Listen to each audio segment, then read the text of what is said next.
Hi everyone, this is Michal again, and today we'll go through the topic of mass imbalance and more specifically the purpose of mass imbalance considerations. So this is the subject 1 of mass imbalance, where we'll go mainly through the theory and the most basic concepts.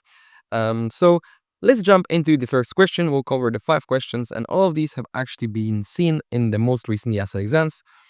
So using the supersonic mode on the Airhead app.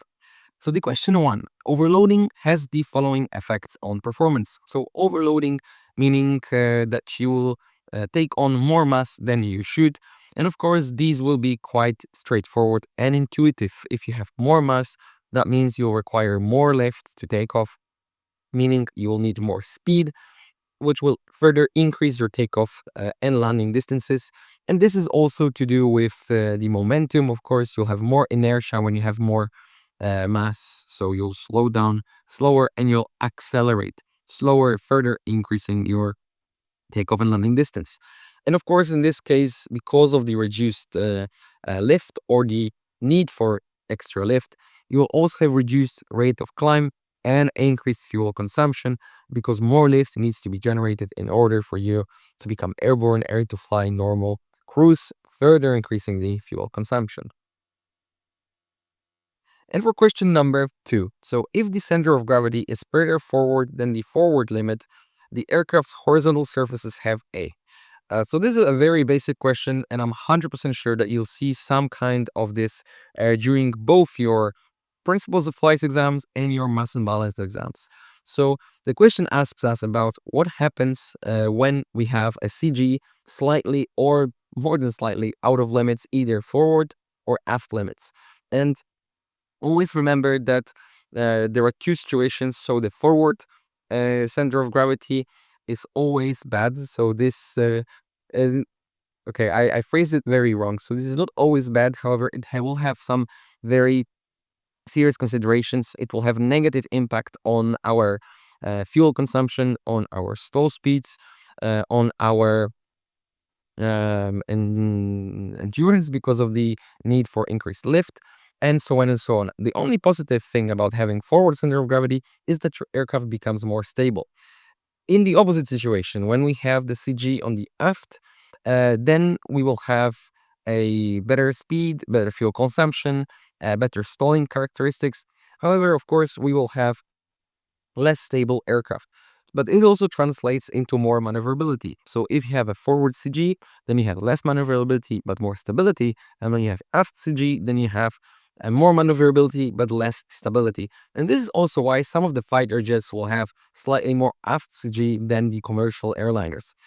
So knowing this, the aircraft's horizontal surfaces will have a longer moment, and this means um, that the fuel consumption is increased. It is because now your tailplane will be trying to oppose this forward momentum. So you will need to generate more lift in order to overcome both the moment from the CG and the tailplane that tries to level the aircraft back. So this adds on to the lift required, meaning you'll need to generate more lift by either flying with a higher angle of attack, which means more drag, or by flying at a faster speed, meaning slightly higher power settings. So for question number 3 now, so assuming gross mass, altitude, and airspeed remain unchanged, movement of center of gravity from forward to the aft limit will cause. So again, this is exactly the same question as we just encountered, however phrased in the opposite way. And that's why I said that you'll probably see a lot of these type of questions during your actual real exams, both in performance, principles of flights, and mass balance, and I believe also in flight planning. So of course, if your CG is moving to the aft, then your stall speed is actually decreasing because now you need less lift. Your cruise range will, like we said before, it will increase. So yes, it will increase because now we need less lift in order to maintain our altitude and the other flight parameters. Reduce maximum cruise range. This would be in the case of CG going forward, and lower optimum cruising speed. And this is again the same because CG, when it goes forward, it increases almost all of our parameters because we need to generate more lift. So for question number 4, the allowable takeoff mass is, so you can see a lot of abbreviations. So we have performance limited takeoff mass and maximal structural takeoff mass. And the regulated takeoff mass will be the lower of the two, meaning the one that is more restrictive.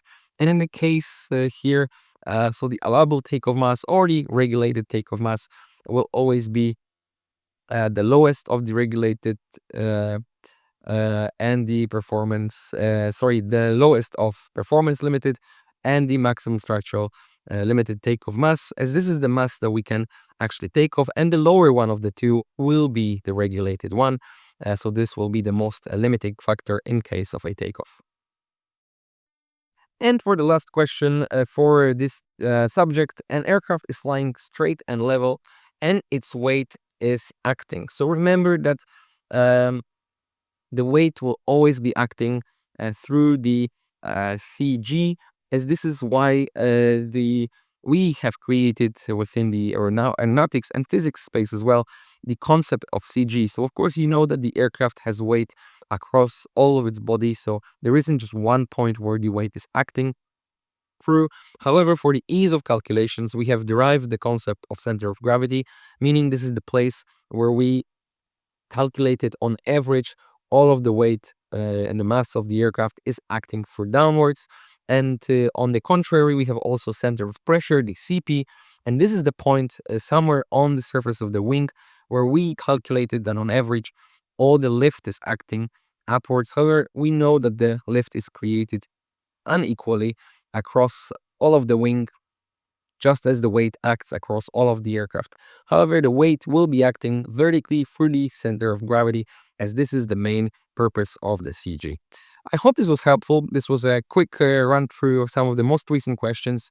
I hope to see you again in the next videos. I wish you all the best with your studies, and I see you next time. Bye-bye.